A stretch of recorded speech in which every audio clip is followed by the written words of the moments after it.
Hello students, welcome. My best wishes for you.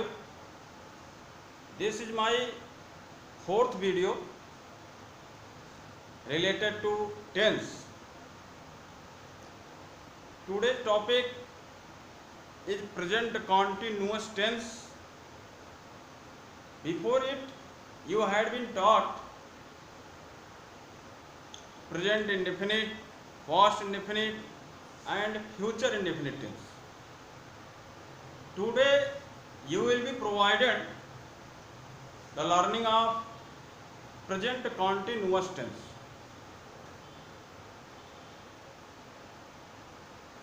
You have to know what is present continuous tense and how to translate the sentences of this tense into English. अर्थात आज का जो topic है वह specially based on the learning of present continuous tense, present continuous tense पर आधारित। इसके पहले आपको इंडेफिनिट से संबंधित तीनों टेंस प्रेजेंट, पास्ट और फ्यूचर पढ़ाया जा चुका। अब आज आपको प्रेजेंट कॉन्टिन्यूअस के वाक्यों का ट्रांसलेशन किस तरह करते हैं, how to translate the English sentences of present continuous tense into English, आज ये आपको जानना। Firstly you have to know what is present continuous tense and how to identify the sentences of this tense. सबसे पहले आपको जानना है कि प्रेजेंट कॉन्टिन्यूअस टेंस है क्या और वाक्यों की हम पहचान कैसे करते हैं, उसको आइडेंटिफाई कैसे करेंगे। तो उसका सबसे बड़ा पहचान है प्रेजेंट कॉन्टिन्यूअस टेंस के वाक्यों का, तो उसके अंत में अर्थात वाक्य के अंत में क्रिया शब्द में रहा है, रही है, रहे आता है। यही मुख्य पहचान है इस टेंस। जैसा कि यह नाम से ही कॉन्टिन्यूअस है। कॉन्टिन्यूअस का मतलब लगातार, रेगुलर, निरंतर, अर्थात कार्य जारी रहता है। प्रेजेंट टेंस में कार्य जारी रहता है, इसीलिए वाक्य के अंत में रहा है, रही है, रहे हैं आता। अब सबसे पहले आपको बताया जाएगा कि अफर्मेटिव सेंटेंस का कैसे अनुवाद इंग्लिश में हम करेंगे, how to translate the affirmative sentences into English. You have to follow the formula of affirmative sentence to translate the sentence. Formula है सब्जेक्ट, जैसा कि हर वाक्यों का अनुवाद करते समय सबसे पहले सब्जेक्ट होता। सब्जेक्ट अर्थात कर्ता, इज आर एम अर्थात helping verb. Present continuous tense की जो हेल्पिंग वर्ब है हैं, हूँ, हो, अर्थात इज आर एम, उसका प्रयोग तुरंत कर्ता के बाद करेंगे। तदुपरांत after it verb, verb means क्रिया। रहा, रही, रहे होने के नाते, कॉन्टिन्यूअस होने के नाते वर्ब में आईएनजी बढ़ा देंगे, वर्ब का आईएनजी फॉर्म रखेंगे। उसके बाद क्रमशः ऑब्जेक्ट और कॉम्प्लीमेंट रखेंगे। तो फार्मूला हो गया subject, is are am, verb ING form और ऑब्जेक्ट कॉम्प्लीमेंट। एग्जाम्पल दिया है। फर्स्ट एग्जाम्पल, किसान कुल्हाड़ी से एक पेड़ काट रहा है। अब इस वाक्य का ट्रांसलेशन आपको इंग्लिश में करना। You have to follow this formula to translate this sentence. सबसे पहले सब्जेक्ट किसान, the farmer.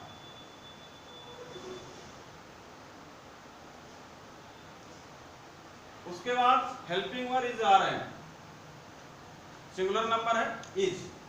The farmer is verb काट रहा, कटिंग।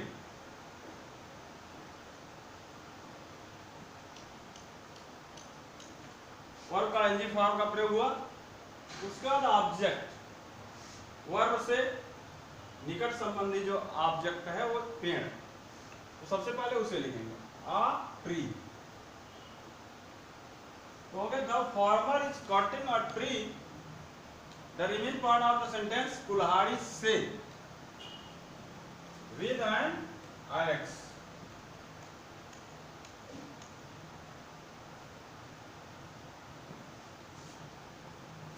तो the farmer is cutting a tree with an axe। किसान कुल्हाड़ी से एक पेड़ काट रहा। तो आपने इस फार्मूला को फॉलो किया और इस वाक्य का ट्रांसलेशन हो गया। इसी तरीके से किसी भी अफर्मेटिव सेंटेंस का आप ट्रांसलेशन कर सकते हैं। सेकंड एग्जांपल है, मैं अपनी कलम से एक लघु कहानी लिख रहा हूं। Again you have to follow this formula. Subject I, helping verb I am. पीछे से आगे की ओर चलते हैं। वर्ब ऑब्जेक्ट लिखना, राइटिंग।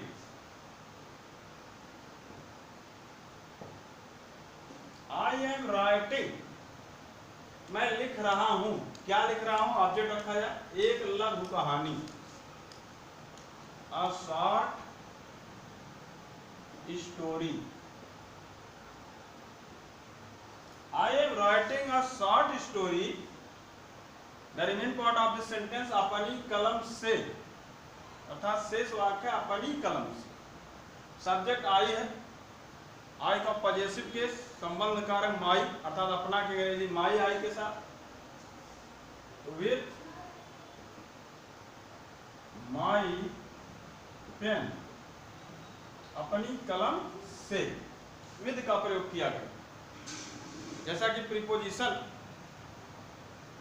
के बारे में आपको पढ़ाया जा चुका है, कई वीडियो प्रीपोजिशन से संबंधित अपलोड हो चुके हैं। आप लोगों में से अधिकतर लोग देख चुके होंगे। तो उसमें प्रीपोजिशन का उचित प्रयोग बताया गया है। जो लोग ना देखें उन वीडियोज़ को, तो हमारे चैनल कॉम्पिटिटिव इंग्लिश के माध्यम से प्रीपोजिशन से संबंधित वीडियोज़ को देखेंगे तो उन्हें प्रीपोजिशन संबंधी समस्त जानकारियाँ मिल जाएंगी।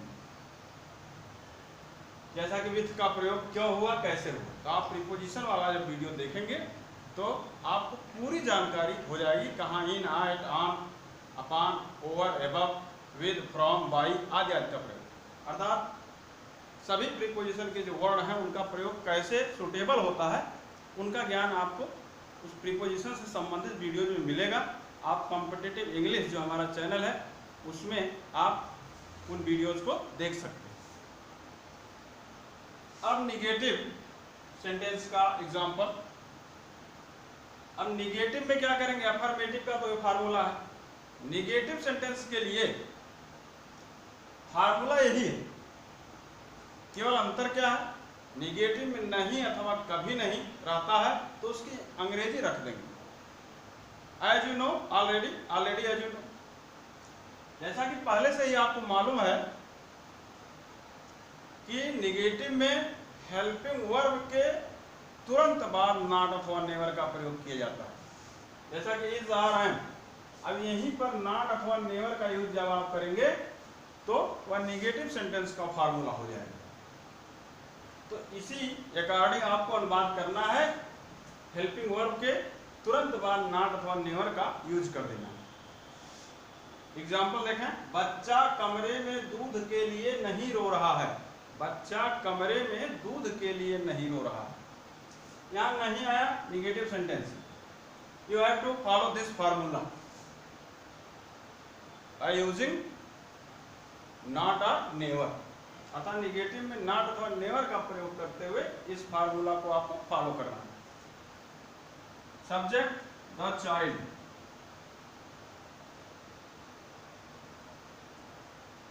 हेल्पिंग वर्ब इज, निगेटिव है तो नॉट का प्रयोग। The child is not, verb है रोना, वीपिंग।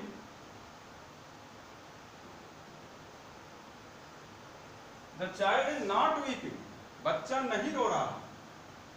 अब ऑब्जेक्ट के रूप में दूध के लिए कमरे में, जो भी आगे आप लिखें, जैसे कि दूध के लिए लिखें तो फॉर मिल्क,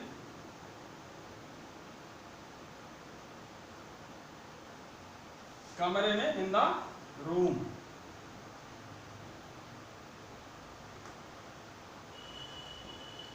तो the child is not weeping for milk in the room, बच्चा कमरे में दूध के लिए नहीं रो रहा। सेकंड एग्जांपल नेगेटिव सेंटेंस का है, अंधा आदमी व्यस्त गली में भीख कभी नहीं मांग रहा। तो you have to follow this formula again by using never, क्योंकि यहाँ कभी नहीं। अंधा आदमी subject, the blind man,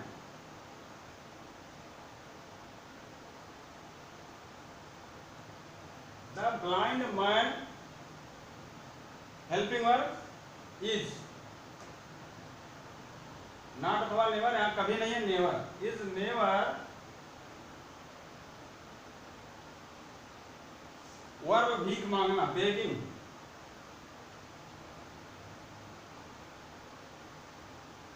the blind man is never begging, अंधा आदमी कभी नहीं भीख मांग रहा। कहाँ? व्यस्त गली में, इन द बिजी स्ट्रीट।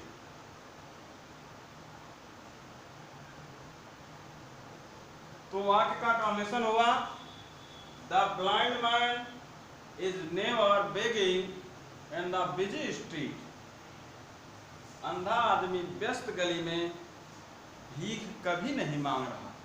इस तरह से आपको इस फार्मूला को फॉलो करते हुए अनुवाद करना है और आपका अनुवाद सही जाएगा। आप आफ्टर इट आपको इंटरोगेटिव सेंटेंस का आप ट्रांसलेशन कैसे करेंगे इसे बताया जा रहा है। इंटरोगेटिव सेंटेंस जैसा कि आपको मालूम है, क्या से शुरू होने वाले कुछ वाक्य होते हैं जिनकी शुरुआत क्या शब्द से होता है, और कुछ ऐसे वाक्य होते हैं जिनमें क्वेश्चन वर्ड था प्रश्नवाचक शब्द वाक्य के बीच में होता है। तो सबसे पहले क्या शब्द से शुरू होने वाले वाक्यों का अनुवाद कैसे करेंगे इसके बारे में आपको जानकारी दी जा रही है। इंटरोगेटिव क्या से शुरू होने वाले, अर्थात ऐसे वाक्य जिनकी शुरुआत क्या से हो, अर्थात क्या शब्द से। तो एज यू नो, जब कोई भी वाक्य क्या से शुरू होता है तो क्या की इंग्लिश व्हाट का यूज नहीं किया जाता है, बल्कि हम हेल्पिंग वर्ब से वाक्य की शुरुआत करते हैं। तो इसका फार्मूला हो जाएगा हेल्पिंग वर्ब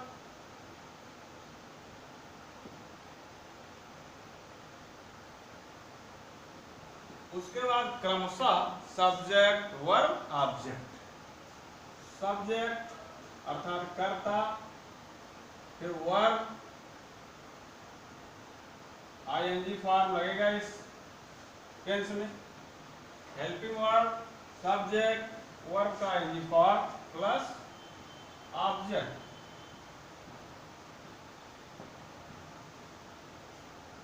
यह है फार्मूला क्या से शुरू होने वाले वाक्यों का। ऐसे ही बात आप करेंगे। एग्जाम्पल देखें, क्या तुम पेड़ से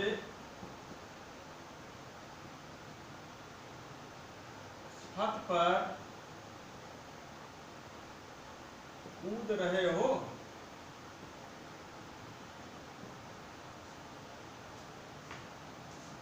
फर्स्ट एग्जाम्पल इंट्रोगेटिव सेंटेंस का, क्या तुम पेड़ से छत पर कूद रहे हो? You have to follow this formula to translate this type sentence. सबसे पहले हेल्पिंग वर्ब, क्योंकि क्या से वाक्य की शुरुआत हुई। हेल्पिंग वर्ब हो का मतलब आर। हेल्पिंग वर्ब के उपरांत सब्जेक्ट तुम, आर यू, वर्ब कूद रहे जंपिंग,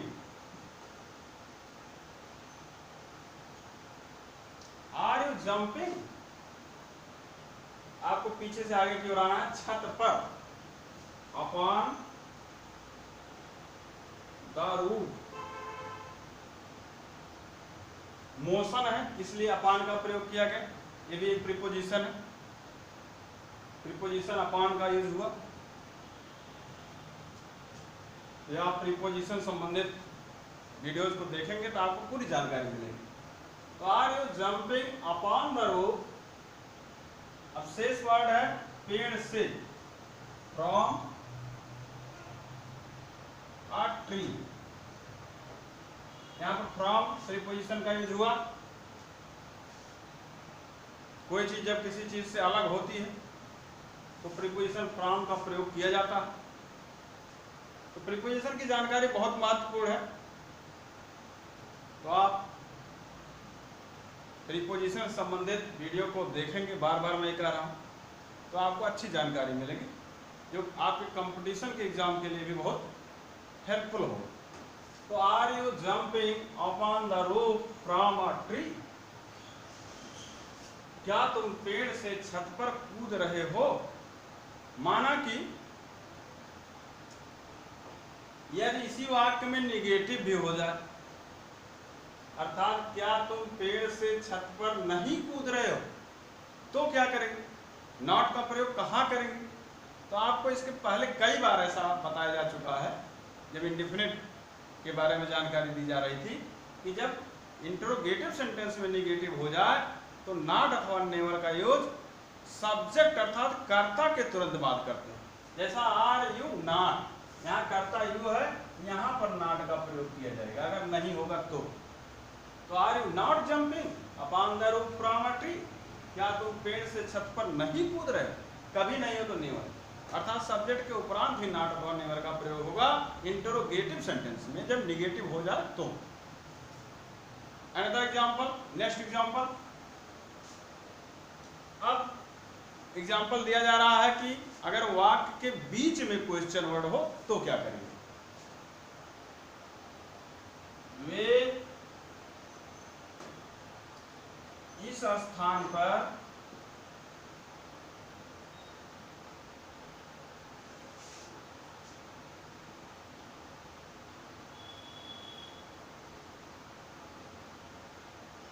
क्यों टहल रहे हैं।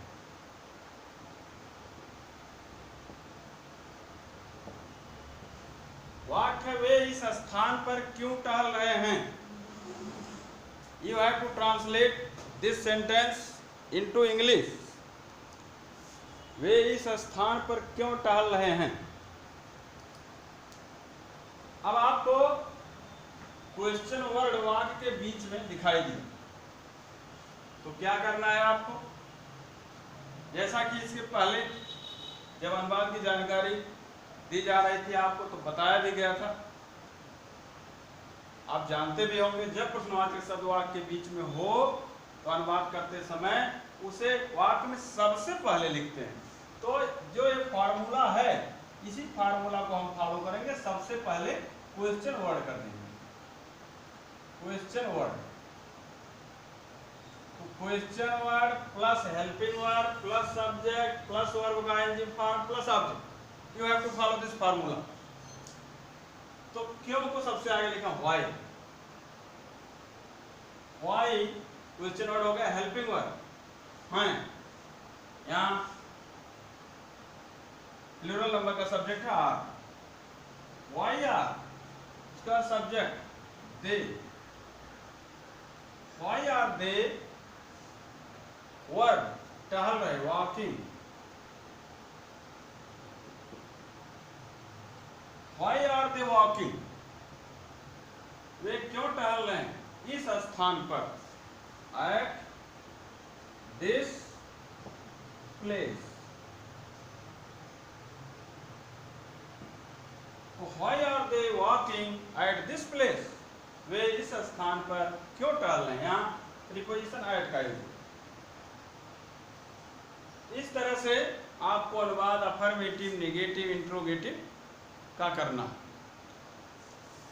यह इजी माना जाता है, प्रेजेंट कॉन्टिन्यूअस हो, पास्ट कॉन्टिन्यूअस हो, कंटिन्यूअस वाले वाक्य इजी माने जाते हैं, जैसा कि स्टूडेंट बताते हैं, हम लोगों को भी अनुभव है कि स्टूडेंट बहुत जल्दी से समझ जाता है कि किस तरह से इसका अनुवाद हो। नेक्स्ट एग्जाम्पल, तुम्हें वहां गाली कौन दे रहा है? तुम्हें वहां गाली कौन दे रहा है? ये सेंटेंस है हिंदी। इस वाक्य में कौन शब्द आया,